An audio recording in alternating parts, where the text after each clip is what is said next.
Good morning. Good morning, everyone. And thanks for being here. It's good to see you all.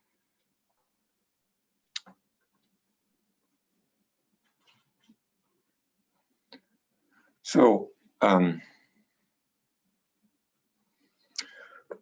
on this beautiful day, we're coming to the end of the Vimalakirti Sutra, during which the lay person Vimalakirti took us to many different worlds and conversed with many different beings, all from the confines of his sickbed in a 10 by 10 room. In this last little section, actually Vimalakirti doesn't appear, but it's a conversation between Indra, the king of the heavenly beings, of the Devas, king of the Devas, who is a figure borrowed from Hinduism, actually.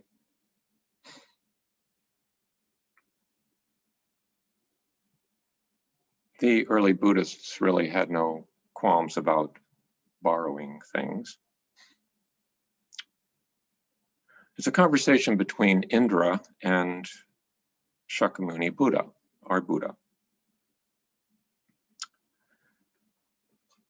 And they're extolling the virtues of this sutra. And it's a conventional way for Mahayana sutras to conclude, is to have some laudatory things to say about the sutra and about the value of the sutra for all beings.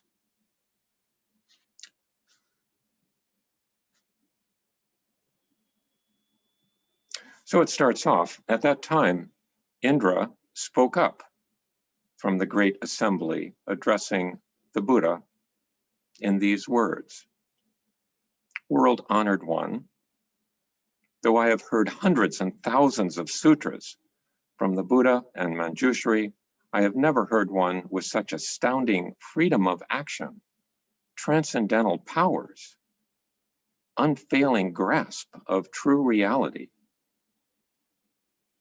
According to my understanding of what the Buddha has just said, if there are living beings who hear this sutra on the Dharma, believe and understand it, accept, uphold, read and recite it, then they will surely, without doubt, acquire the Dharma. And how much more so if they practice it as the Dharma directs."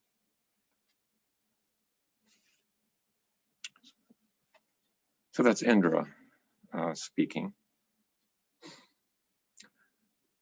And the Buddha, of course, agrees with Indra, and goes on to expound. Heavenly Lord, talking to Indra, suppose that this 1,000,000,000-fold world were as full of Buddhas as it is of sugarcane, bamboo, reeds, rice, and hemp plants, or forest trees. If there were good men or good women who, for the space of a kalpa, an eon, a long time, or less than a kalpa, were to revere and honor, praise, and make offerings to those Buddhas and provide for their well-being, if after all those Buddhas had passed away, these persons built towers adorned with the 7 treasures to house the relics of each Buddha body, towers so broad they covered the 4 continents, and so high they reached the Brahma heaven, their central pole richly decorated. And if these persons made offerings of all kinds of flowers, incense, necklaces, flags, pennants, and music, all of the most refined and wonderful kind, and did this for the space of an eon, Heavenly Lord, what is your opinion? Would these persons have thereby planted the seeds of many blessings? sort of a rhetorical question, but the Indra responds and says, "Of many blessings indeed, world-honored one, if I were to spend 100,000 million kalpas, I could never finish describing all their blessings and merits." And then the Buddha goes on to say, "You should understand that if there are good men and good women who, on hearing this sutra on the emancipation beyond comprehension, believe, understand, accept, uphold, read, recite, and practice it, their blessings will be even greater than those of such persons." Why? Because the awakening of the Buddha is all born from this sutra. The marks of awakening are beyond limit or measure. And for that reason, their blessings are immeasurable.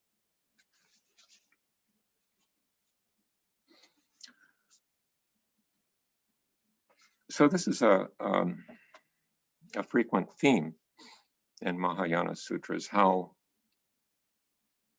the value of the Dharma, the value of that which points toward reality and the truth, being far greater than gemstones and such.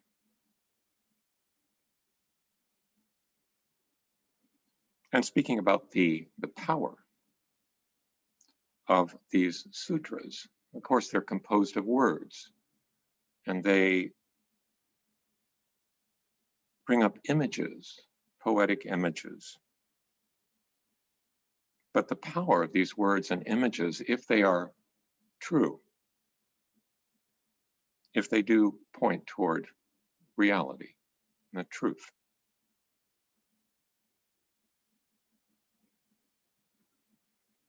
is not to be underestimated, the Buddha says. In fact, it's more powerful than any other gift.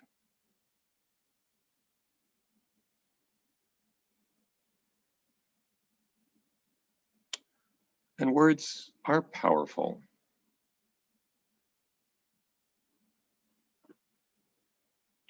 To paraphrase Bob Dylan, they can take the dark out of the nighttime and paint the daytime black. And remembering a story about Wei Ning, the 6th Chinese patriarch, who, when he was young and a wood gatherer, illiterate in a small village, heard just one line from the Diamond Sutra, and it captivated his mind and led him to leave home and become a monk.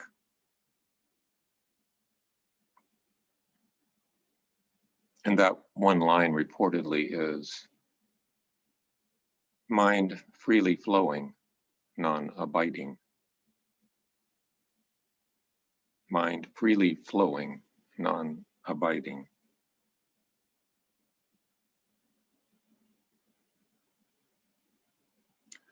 And I think these stories of Vimalakirti just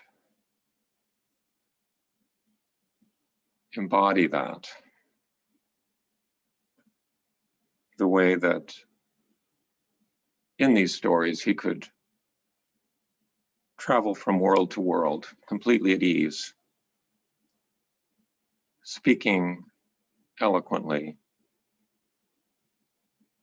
to anyone he confronted, and how he wasn't locked in by rules and forms, by strict precepts, but instead embodied the spirit of Buddha. So that when the story much earlier on in this sutra, when Mara, the evil one, the tempter, is offering the 500 heavenly maidens to Shariputra, who quickly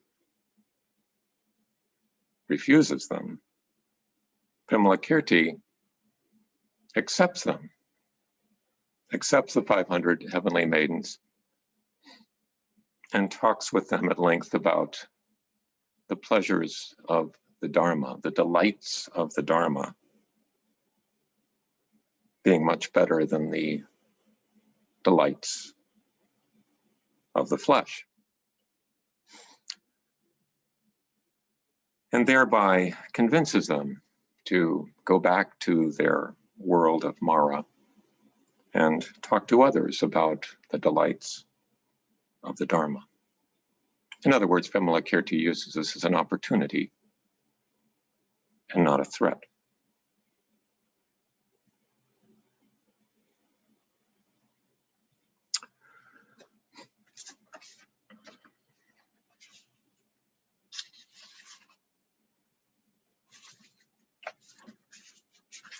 So the chapter goes on and gets a little strange, as is typical for this sutra.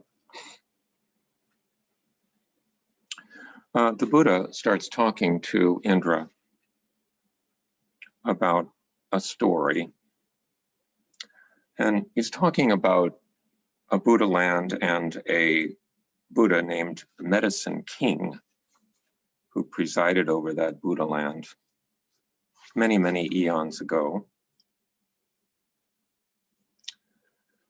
And within that land, there was a king called Jeweled Parasol.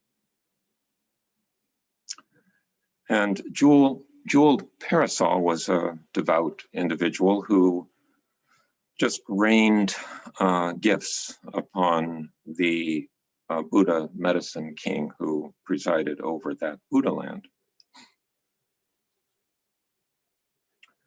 making all kinds of offerings of valuable things. And Jeweled Parasol, being long-lived, he lived through 5 eons, it is said, and continued to rain gifts upon the Medicine King Buddha. But knowing that his lifespan was limited, Jeweled Parasol had 1,000 sons.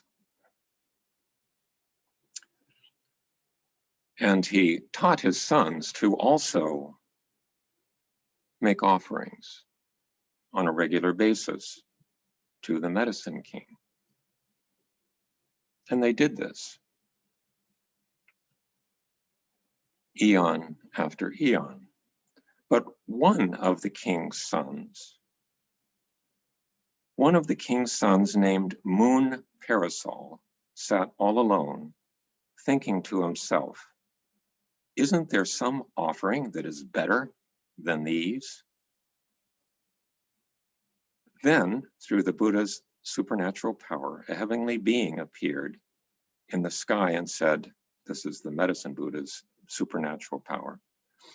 A heavenly being appeared in the sky and said, good man, the offering of the Dharma is the finest of all offerings. And the son asks, well, what is the offering of the Dharma? And the heavenly being replied, you should go and ask the Medicine King Buddha. He will explain to you in detail. So, at once, Prince Moon Parasol went to call on the Medicine King Buddha, and after bowing his head in obeisance at the Buddha's feet, he retired to one side and addressed the Buddha, saying, world-honored one, among all offerings, the offering of the Dharma is the finest. But what is the offering of the Dharma? And the Medicine King Buddha replied, good man, the offering of the Dharma means the profound sutras preached by the Buddhas. The people of this world all find them hard to believe and hard to accept. for they are wonderfully subtle and hard to make out, clean and pure and without stain.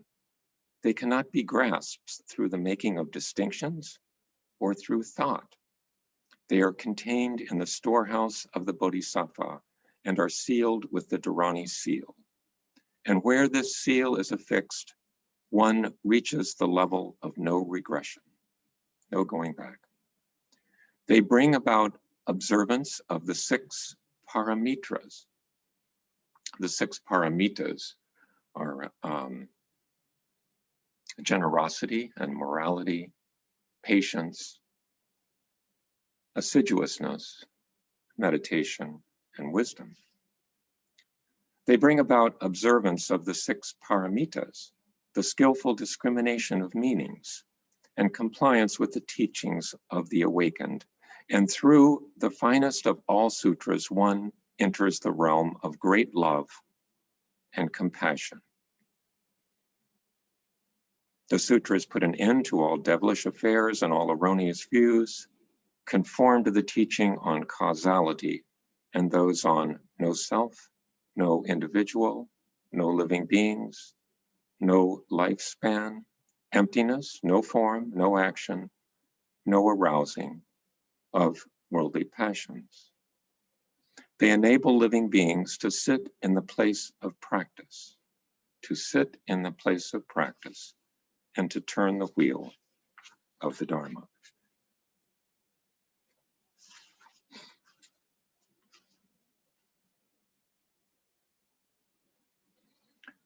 And the Medicine King Buddha goes on, but our Buddha, Shakyamuni Buddha, then said to the Indra, when Prince Moon Parasol heard Medicine King Buddha expound the Dharma in this manner, he acquired a compliant tolerance of the truth of birthlessness. At once, he took off his jeweled robes and the ornaments that adorned the body and offered them to the Buddha, saying, world-honored one, after the thus come one has passed into extinction, I will carry out offerings of the Dharma and guard the correct Dharma. I beg you, through your might and supernatural powers, to take pity on me and strengthen me so that I can conquer the devil, Mara, and his enmity and practice the Bodhisattva way.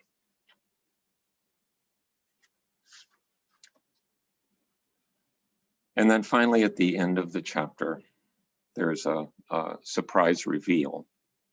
And the surprise reveal is that Shakyamuni Buddha is exactly the same person as Moon Parasol, as the monk Moon Parasol. So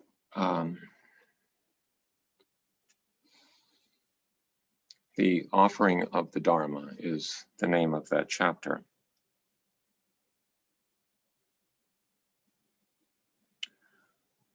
So how does one offer the Dharma? Well,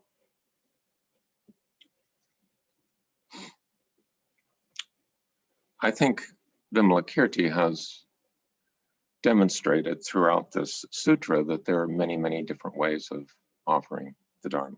It's not just one thing.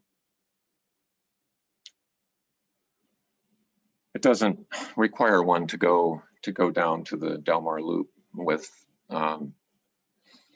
printouts of Vimalakirti chapters and hand them to passerbys, which would probably not have the desired effect. So I come back to one thing that was mentioned earlier in this sutra. It's referred to variously as the 4 actions or the 4 guidances of the Bodhisattva. How does one function as a Bodhisattva? Which to me is the same as how does one offer the Dharma? And the four guidances are generosity, which can be material generosity, but it can also be generosity of spirit, a generous heart. And the second, kind speech. And during the discussion, when we talked about this before, it was brought up that kind speech is not always polite speech, but it is always speech that is motivated by goodwill toward the listener and is not contaminated with devious self-interest. Kind speech. Beneficial action. Doing things with the intent to be of benefit.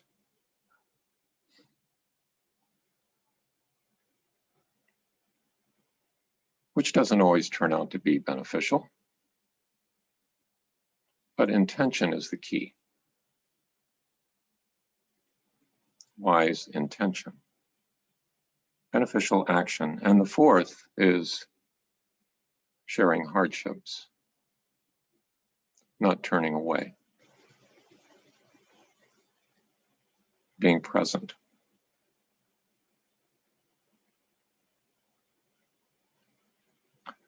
So I personally take comfort in that way of offering the Dharma.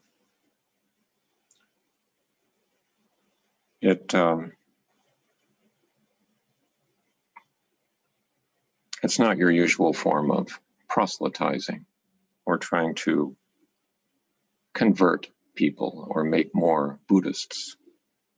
It's not the point.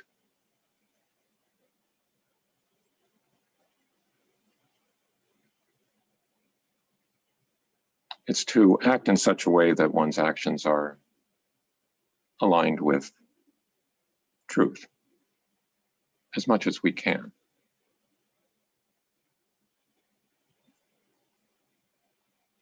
And how things are demonstrating something to someone is often much more effective than words alone. You can look at your experience with YouTubes. If you really want to know how to fix something in your kitchen or how to plant potatoes,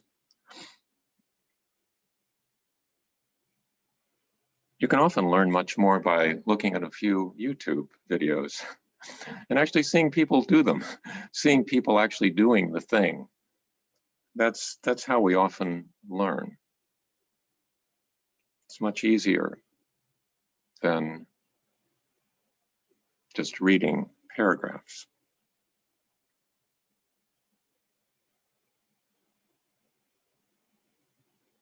And it speaks to I guess an earlier part of our evolutionary development, whereas even crows can learn to use sticks to get insects out of crevices by watching other crows do the same thing.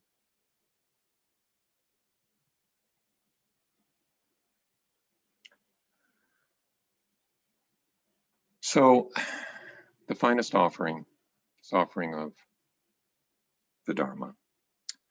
And that is how the Vimalakirti Sutra ends.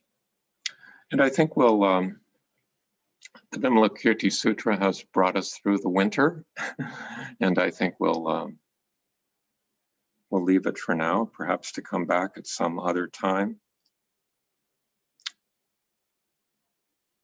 I would be interested in thoughts on how to offer the Dharma, thoughts on the value of these sutras.